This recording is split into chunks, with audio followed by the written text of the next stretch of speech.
కాపాడాలి కాపాడాలి పండ్ల బండిలని కాపాడాలి కాపాడాలి కాపాడాలి పండ్ల బండిలని కాపాడాలి। रात में जो टी पैड है ना, मेरा मार्केट के बाजू टी पैड है, मेरे बगैर बोले मेरे को इम्प्रेशन नहीं दिए, काफ़ी नहीं दी। बगैर में रात में 12 बजे रात को आके मेरा तो चाय का स्टैंड पूरा ख़राब कर दिए, झोपड़ी गिरा दिए। मैं जाके उनको पैराम पढ़ता हूँ बोल के बोला, सर एक बार चांस दिए बोल के बोला, तो बोला चांस नहीं दिए, जाके साहब से बात करो बोल के। साहब से बात करो बोले तो तुम्हारा कौन परमिशन दिया, तुम कहीं को लगाते ऐसा बोले। साहब मैं गरीब है, मैं ज़मीन नहीं, घर नहीं, साहब कुछ भी नहीं, मेरा बराबर छंगे में यहाँ के मैं जीरो में, मैं 10 लाख रुपये खर्चा है, एक बेटा एक बेटी है, किराए घर में रहता हूँ मैं। मेरे क्या करना मेरे समझ में नहीं आ रहा मेरे को, मैं क्या मर जाना या मैं जीना। हाँ आके रोड को डिस्टर्ब नहीं है, क्या भी डिस्टर्ब नहीं है, रोड के बाजू में मार्केट के बाजू में लगा के बैठूँ तो भी मेरा झोपड़ी गिरा दिए, मेरा स्टैंड तोड़ दिए, मेरा सामान उठा ले चले गए। मैं पैरा पढ़ते हुए तो नहीं सुने उन लोग, मुझबा वाले आप लोग सब जने बोले तो भी नहीं सुने। मैं सबसे गुजारिश है हम आपको इंसाफ दिलाना भाई, हम कहाँ बताओ हम वहाँ जाके जी लेते भाई, जहाँ काम बोले वहाँ लगा देते। हमारा तो बहुत लॉस होगा, 10-12 लाख रुपये खर्चा है, डेली करना है तो खाना है, बच्चे खाना था बनना है, कहाँ जाके जिंदगी कैसा करेंगे साहब। हम बहुत परेशान है, ज़मीन किराए खड़ा की ज़िंदगी करे साहब, कहाँ जाना है की ज़िंदगी के बारे में ऐसा करे। हम तो हम बहुत गुजारिश साहब। మా అభివృద్ధికి ఏముందంటే మేము ప్రభుత్వ పనుల మీద వ్యాపారం చేసుకునే వాళ్ళం ఉన్నాము। చిరు వ్యాపారం చిన్న వ్యాపారం చేసి మా కుటుంబ బాధ్యతలను పోషించడానికి మా హక్కు ఉంది। మాకు ఎలాంటి వ్యవస్థ లేదు, రోడ్లు మొత్తం చిన్నగా ఉన్నాయి, ఫుట్పాత్ అవసరం లేదు, అంటే ఫుట్పాత్ అసలు మాకు కేటాయించలేరు। మేము ఎక్కడ బతకాలి, ఎందుకంటే మాకు ఒక ఫుట్పాత్ ఉంటే మాకు ఏమైనా చేసే బతికి ఛాన్సెస్ ఉంటుంది। మన మెయిన్ మాట ఏముందంటే మన వికారాబాద్లో రోడ్లు చిన్నగా ఉన్నాయి మెయిన్ మాట। ఇంతకుముందు రోడ్ కటింగ్ చేశారు, మాస్టర్ ప్లాన్ వచ్చి ఉండే, కానీ 100 ఫీట్లు చేసేది 80 ఫీటే చేశారు। ఇంకా 20 ఫీట్ చేస్తే మాకు ఇంత బాధ ఉండకుండే, ఎందుకంటే మేము ఏ కష్టం చేస్తున్నాం, ఎలా బతుకుతున్నాం అది మాకు తెలుసు। పోలీస్ వ్యవస్థ కూడా మాకు ఏం సపోర్ట్ చేస్తలేదు, మాకు మున్సిపల్ వ్యవస్థ కూడా ఏం సపోర్ట్ చేస్తలేదు। గత ఒక 10 సంవత్సరాల కింద మాకు ఒక ప్లేస్ కేటాయించారు, కానీ ఆడ ఇలాంటి మాకు సౌకర్యాలు లేవు। నా వాటర్ సర్వీస్ ఉంది, నా షెడ్ సర్వీస్ ఉంది, ఏదో ఇక్కడ కొంచెం ప్లేస్ ఉంది పోయి బతుకుండి అంటే మా 450 కుటుంబాలు ఉన్నాయి, మీరు పోయి 20 కుటుంబాల దగ్గర బతుకుని అంటే ఎట్లా బతకాలి సార్? మేము మాకు కొంచెం వ్యవస్థ చేయండి, ఎందుకంటే మేము ప్రతి దానికి సపోర్ట్ చేసిన వాళ్ళం। చిన్న వ్యాపారం చూసుకుంటే మాకు డైలీ ఒక 100 రూపాయలు కట్టుకుంటే ఫైనాన్స్ తెచ్చుకొని బతుకుతాం। రాత్రి పూట ఇలాంటి మాకు ఇంటిమేషన్ ఇవ్వలేదు, ఇలాంటి మాకు పర్మిషన్ ఇవ్వలేదు, వచ్చి రాత్రి 11 గంటలకు వచ్చి తీసి పడేసారు, మొత్తం మా బండ్లు ఖరాబ్ అయిపోయినాయి, మా బండ్లు మొత్తం వేసుకుపోయారు। ఈ బాధ్యతలు ఎవరు, ఈ నష్టపరిహారం ఎవరు కట్టిస్తారు మాకు? చెప్పండి, మీరే చెప్పండి, మీరు ఎలాంటి మాకు ఎలాంటి వ్యవస్థ ఇస్తారు, మాకు ఎలాంటి స్పేస్ కేటాయిస్తారు, మీరు ఆలోచించి మాకు మంచి సౌకర్యం కలిగించాలని విజ్ఞప్తి చేస్తున్నాం। మాకు వ్యవస్థ మంచిగా ఉండాలి, అక్కడ కరెంట్ ఉండాలి, షెడ్ ఉండాలి, వాటర్ ఫెసిలిటీస్ ఉండాలి, అన్నీ కావాలంటే కొంచెం రెంట్ కంటిన్యూ కూడా మేము రెంట్ కట్టే అవకాశాలు కూడా ఉన్నాయి మాకు ప్లేస్ పర్మనెంట్ కావాలి। మరి ఇక్కడ ఉన్నాయి వాటర్ సోర్స్ అవన్నీ ఉన్నాయి, ఏమి లేవు సార్, పోయి ఎక్కడ షెడ్లు వేసి మరి మీరు అక్కడ పోయి ఉండండి అంటే ఎట్లా ఉండాలి? 450 కుటుంబాలు ఉన్నాయి మావి, మీరు 20 కుటుంబాలే ఆడ పూజిస్తారు, అంతే ప్లేస్ ఉంది। చిన్న గల్లీ ఇచ్చి మీరు ఉండనంటే ఎట్లా ఉంటుంది సార్? ఉండదు కదా। మాకు ప్లేస్ మార్కెట్లో బిజినెస్ నడిచే ప్లేస్ కావాలి, మీరు ఎక్కడో తీసుకోపోయి మీరు 10 కిలోమీటర్ దూరం వేస్తారంటే మీరు ఎట్లా బతకాలి? అక్కడ ఎవరు వస్తారు పండ్లు కొన్నికి? అర్థమవుతుందా?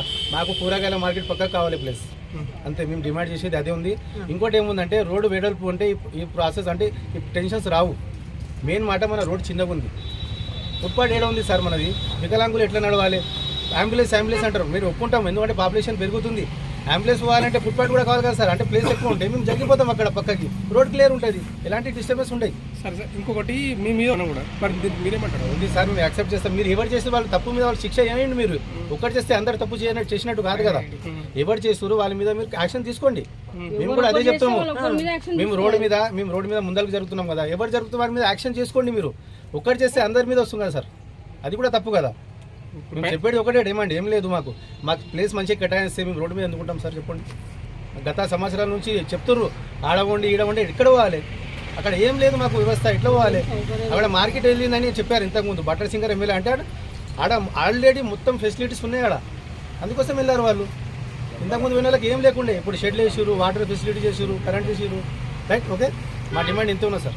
40 ఏళ్ళ నుంచి అమ్ముతున్నా, నా పిల్లలు నడుపుకుంటున్నా, నాకు భూమి లేదు, బుక్క లేదు, ఆ రెక్కల కష్టం మీద బతుకుడు, ఉన్న షాండు తీసేసిండు, మరి ఎట్లా బతకాలి? పిల్లల్ని ఎట్లా నడుపుకున్నారే? ఏంటి మీద జీవాలే? ఎట్లా చేయాలి మరి? చూపించండి మరి ఏదైనా మరి। మున్సిపల్ అధికారులు ఏమంటున్నారు మరి? ఏమంటుండ్రు చాండ్లు తీసుకుపోయింది వేసిండ్రు ఏదో పొద్దుంది పిల్లలు కోసం మేము కోసం మరి ఎట్లా మరి ఏజ్ అయింది ఏదన్నా కష్టం చేసుకుని చేతన అవుతుందా మోరి మీద బతుకుతున్నా నేను అది పెద్ద మురికే కాలువ ఉన్నది దాని మీద బతుకుతున్నా అన్ని ఎవరన్నా ఏదన్నా ఇప్పుడు తీసేసిండ్రు ఎందుకట్లా చేసిండ్రు చెప్పండి మరి ఆ? నమస్కారాలు. అయితే ఈరోజు ఈ యొక్క సమావేశానికి ముఖ్య ఉద్దేశం ఏంటంటే నిన్న రాత్రి చిన్న వ్యాపారస్తులైన వికారాబాద్ నియోజకవర్గానికి సంబంధించిన వికారాబాద్ మున్సిపల్ లోపల చిన్న వ్యాపారాలు చేస్తున్న ప్రజలను వితౌట్ ప్రయర్ ఇంటిమేషన్ అంటే ఒక ఇంటిమేషన్ కూడా ఇవ్వకుండా వారి దృష్టికి కూడా తీసుకుపోకుండా డైరెక్ట్గా అర్ధరాత్రి దొంగల లెక్క చిన్న వ్యాపారస్తులను డిస్టర్బ్ చేసే విధంగా మున్సిపల్ సిబ్బంది కావచ్చు, గవర్నమెంట్ కావచ్చు, పోలీస్ సిబ్బంది కూడా కావచ్చు, డైరెక్ట్గా వాళ్ళ దగ్గరికి వెళ్ళి ఆ చిన్న వ్యాపారస్తులను అటాక్ చేయడం జరిగింది. అటాక్ అని నేను ఎందుకు పదం వాడుతున్నా అంటే వారు ఏదైతే జీవనోపాధి కొరకు వ్యాపారం చేస్తూ ఉన్నారో ఆ వ్యాపారం మీద ఆ కడుపును కొట్టే విధంగా దెబ్బ కొట్టిన సందర్భాన్ని నేను గుర్తు చేస్తూ ఉన్నా. అయితే నేనేమంటున్నానంటే ఈ వికారాబాద్ పట్టణం అనేది చాలా విస్తీర్ణంగా చాలా జనాభాతోనే అభివృద్ధి చెందుతున్న పట్టణం.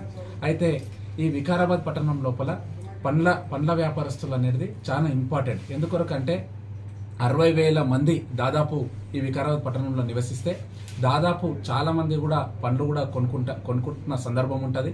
అదేవిధంగా ఈ పండ్ల బండి వ్యాపారాలు చిన్న వ్యాపారాల్లో కూడా చేయాల్సిన అవసరం ఉన్నది ఈ సమాజం లోపల. అయితే వారికి ఇప్పటి వరకు కూడా ఇంత పెద్ద వికారాబాద్ అనేది ముఖ్యమంత్రి గారి జిల్లా అయితే, స్పీకర్ గారి జిల్లా అయితే ఇప్పటి వరకు కూడా చిన్న వ్యాపారులకు, పండ్ల వ్యాపారులకు ఫ్రూట్ మార్కెట్ లేకపోవడం అనేది చాలా దురదృష్టకరమైన విషయం. అయితే రాత్రి మీరు ఏదైతే చర్యలు చేసినారో మున్సిపల్ సిబ్బంది కావచ్చు, గవర్నమెంట్ కావచ్చు, రోడ్లు ఖాళీ చేయించుకుంటా రోడ్ల మధ్యలో వస్తున్నారని చెప్పి మీరు ఖాళీ చేయించారు. నేను దాన్ని ఏకీభవిస్తున్నా. రోడ్డు మధ్యలో వచ్చి కొంతమంది ఎవరైతే వ్యాపారస్తులు ట్రాఫిక్కి ఇబ్బంది కలిగే విధంగా చేస్తూ ఉన్నారో దాన్ని నేను కూడా ఖండిస్తూ ఉన్నా. అయితే మీరు ప్రాపర్ గైడెన్స్తోని అంటే నిరుపేదలు ఉంటారు, అందులోపల బిలో పవర్టీ లైన్ ఉంటారు, అందులోపల చదువుకొని వ్యక్తులు ఉంటారు. వారికి మీరు ప్రాపర్గా ఒక మీటింగ్ కండక్ట్ చేసుకొని మీరు వ్యాపారం అనేది రోడ్ని డిస్టర్బ్ కాకుండా కొద్ది దూరంతోనో లేకపోతే ఒక జాగా అలర్ట్ చేసో అక్కడ చేయాలని చెప్తే చాలా బాగుండే. కానీ అది ఏది లేకుండా డైరెక్ట్గా వారి యొక్క పొట్ట మీద కొట్టిన విధంగా రాత్రి ఏదైతే చేసినారో దాన్ని తీవ్రంగా ఖండిస్తూ వెంటనే నేను కమిషనర్ గారిని, స్పీకర్ గారిని, అదేవిధంగా జిల్లా కలెక్టర్ గారిని డిమాండ్ చేస్తున్నా ఏంటంటే నిన్న రాత్రి మీరు చేసిన చర్యలకు డిస్టర్బ్ అయిన అంటే ఎవరెవరైతే నష్టపోయారో వాళ్ళందరికీ కూడా ఒక్కొక్క పండ్ల బండ వ్యాపారస్తునికి ఒక్కొక్కరికి 10,000 చొప్పున ఎక్స్గ్రేషియా అమౌంట్ని ప్రకటించాలని చెప్పి నేను డిమాండ్ చేస్తూ ఉన్నాను. అయితే ఇంకొక విషయం కూడా ఏంటంటే ఈ మేమందరం కూడా కూర్చున్నాం. అయితే వాళ్ళెవ్వరు కూడా రోడ్ల మీద ఎండకు వచ్చి మేము వ్యాపారం చేయాల్సిన అవసరం మాకు లేదు. కానీ ఈ ప్రస్తుతం ఉన్న పరిస్థితి ఎట్లా ఉందంటే మాకంటూ ఒక జాగ లేదు, మాకంటూ ఒక మార్కెట్ లేదు, మాకంటూ ఒక షెడ్ లేదు. మేము వానొచ్చినా, ఎండగొట్టినా, చలిపెట్టినా మేము రోడ్ల మీద మాకు కూడా ట్రాఫిక్ ఇబ్బంది అవుతున్నా అని తెలిసి కూడా మాకు కూడా ఇబ్బంది అవుతున్నా కానీ మేము వస్తున్న సందర్భం వస్తుంది. అదే మాకు కనుక ఒక మార్కెట్ షెడ్, ఒక ఫ్రూట్ మార్కెట్ షెడ్ మాకు కూడా ఒక గొడుగు నీడలాగా ఉంటే మేము అక్కడ చేస్తుండే. కానీ మాకు అది ఇప్పటి వరకు కూడా ప్రభుత్వం కేటాయించకపోవడం దురదృష్టకరం అని చెప్పి కూడా వారి యొక్క బాధలను నాతోనే పంచుకోవడం జరిగింది. వారి యొక్క బాధలను నేను కూడా పంచుకోవడం జరిగింది.